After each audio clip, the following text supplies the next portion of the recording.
Hello, good morning, or good whatever time of the day it is for you. Um, so, what I want to talk to you about, I think, just given the time of year that it is at the time I'm recording this video or audio, um, it's just coming into the new year time. It's the kind of notorious time where people are making plans for the next year.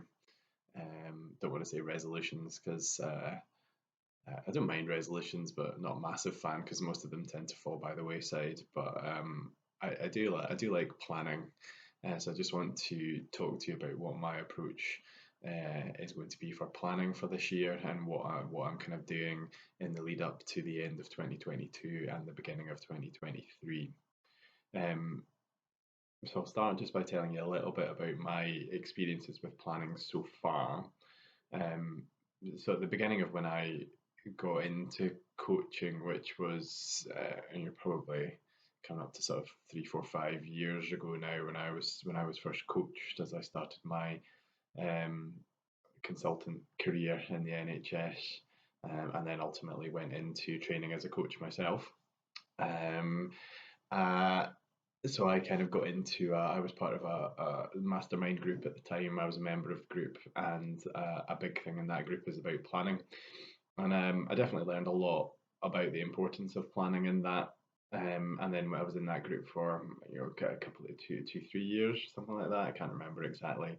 Um, and I was very good at keeping up with my planning. So it involved you had to have your vision and your sort of reverse engineered plan, and then you would have your annual plan, your quarterly milestones, and you would also do a weekly plan as well.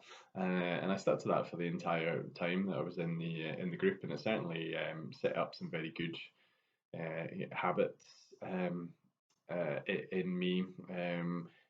Some of which I maintained and some of which I haven't. And to be honest, relaxing it a little bit hasn't done me any detriment that I'm aware of.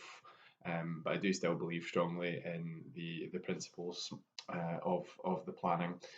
So I thought I'd just share with you what my plan is for what my plan for planning is. It's getting very meta all of a sudden. Meta planning. I'm sure that's probably a thing. So yeah, so I haven't done this yet. I've been thinking about it a lot when I've been out walking the dog or out pushing the buggy, and I've been on my own, no headphones or anything in. And I've been thinking about the future quite a lot, and I've been thinking a lot about the future in relation to the career changes and stuff that I've had recently. I think that's really natural. It's a bit like sort of stirs the sediment up in the bottom of the jar a little bit. It makes the water a little bit cloudy, but as that starts to settle, things start to crystallize into things that make a little bit more sense.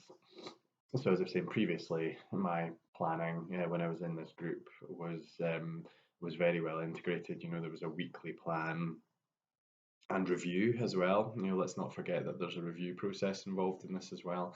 So weekly plan and review. There was kind of monthly reviews and plans. There was quarterly reviews and plans. There was annual reviews and plans, and then there was the kind of bigger scale things. What do I want to be doing in 3 years' time, 5 years' time, 10 years' time, and then the vision. And it's a lot. That's a lot. And I've certainly people evolve, and if you look back at previous content that I've written, you will see me talking about that approach as well. Um, and ultimately, you've got to find an approach that works for you. And that approach worked for me, but it was just a very big investment in time. And I think it just left me, just the way my brain is wired, it left me feeling a little bit on edge. That actually, if I wasn't keeping up with my planning, then I was failing in some way, because I can be quite all or nothing in my thinking as well. If I'm not keeping up with my planning, then everything is just going to come crumbling down, which hasn't happened since I left the group, and I kind of naturally gravitated away from doing the weekly planning, but certainly I still have the vision in mind. I still want to do things like annual planning and quarterly planning, but I do want to move away from the weekly planning. The other thing that the weekly planning went hand in hand with was, sort of productivity strategies as well, which again is something I've been very keen on in the past, and I've probably, tried most of the hacks out there for, for how to be quote unquote more productive. But again, I just had this feeling inside myself that that was potentially increasing my levels of stress slightly, trying to keep up with, making sure things were on my task list and making sure that they were getting funneled into the right place. And again, that's something I've gravitated away from as well, as I've removed the sort of weekly planning and review. Um, I think it might work. I think it's maybe the kind of thing that you bring in at times, if you're really kind of struggling, to give you a little bit of a framework to try and kind of organize a lot of stuff that's going on in your life. And then perhaps, as you get a little bit more, as you can rely on yourself a little bit more reliably, then you can maybe remove some of that scaffolding. I don't know. But yeah, so that's kind of my history with it.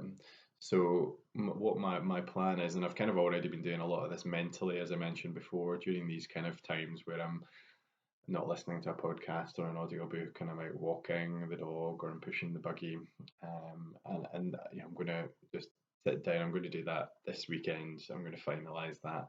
I'm going to sit down and I'm going to crystallize um, my kind of vision for the future, which has changed a bit this year in terms of my career plans. In a positive way. It's quite exciting, really. So I'm going to carve some time out, probably first thing in the morning this weekend. I'm going to revisit the vision that I've previously written, in the sort of four pillars, the structure that I've used before, a la James Boardman.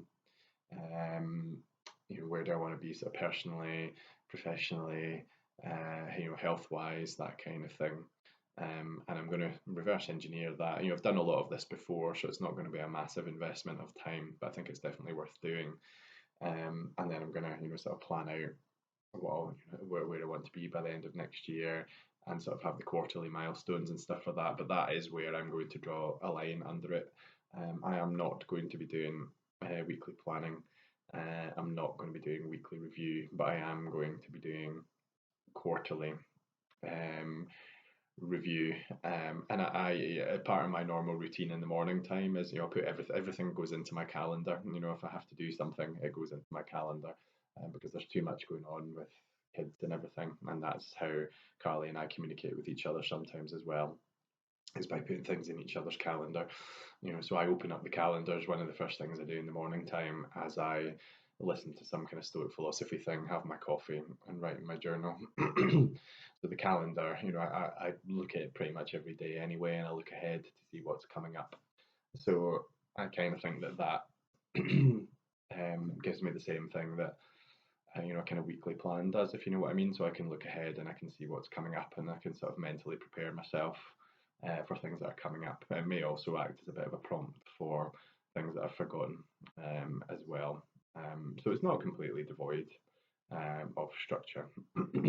So yeah, I think planning is really important. It's been an important part of my life over the last few years, but I'm just aware of the fact that that kind of relationship can get a little bit unhealthy sometimes, where you're spending too much of your time planning. So I think finding that happy medium balance, whatever works for you, is the key thing. So it might be that you don't like to plan at all. I think I do need some kind of structure to fall back on, just because of the way my brain works. But it might be that you're perfectly happy with your life where you don't do any planning at all, and that's fantastic. It might be that actually that if you don't have a firm structure in place, that you're really going to struggle. In which case maybe that approach that I described before is a better one for you. So the weekly planning review, the monthly planning review, quarterly, having all that kind of thing in place. I think that's why James Boardman's program is really, really good for, and it's, men that he works with.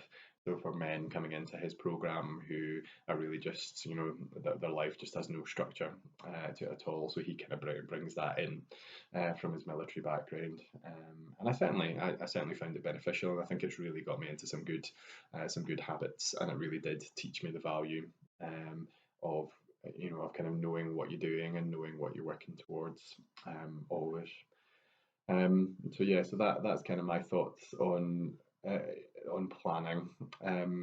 And that's kind of how that's a real evolution for me as well, because I mean there's no shame involved for me. If you look back at my content, I'll have talked a lot about that kind of very detailed planning structure, and I'm sure some people were probably horrified when they looked at it. Um, but and that's fine, and that's how we evolve as people, and that's how we evolve as coaches and stuff as well. And I think for me, if I was working with someone, if they were looking for some kind of help with lacking direction in their life, or whatever, we would be looking at an approach that would work for them, not an approach that worked for me, or an approach that works for me. We'd be looking for a very kind of individualized way of how do you feel about there's so many different tools in the toolbox that can be used. So that's what it's all about. It's not about looking at other people and going, I'm going to do exactly what they're doing. It might be that you look at what they're doing and you kind of feel it out and you go, actually, that wouldn't work for me, but I'm going to take a couple of the elements of that and I'm going to try it out and I'm going to see how it works for me. And that's what I've done. I've been kind of the magpie of personal development so far. I take little bits and pieces of things that I like the look of, and I put them into place and I see whether they work and I see whether they stick. And really, that's my kind of individual toolbox of things that I use for me has been kind of made up of things that I've tried, adapted, tweaked, and obviously things that I've abandoned along the way, of which there have been many. So so yeah, so let me know what your thoughts are on planning. Does it horrify you? Do you need it? Otherwise, your life will fall apart. How do you do it? Do you use electronic devices? Do you use a system? I'd be really curious to hear from you, and I will see you next time.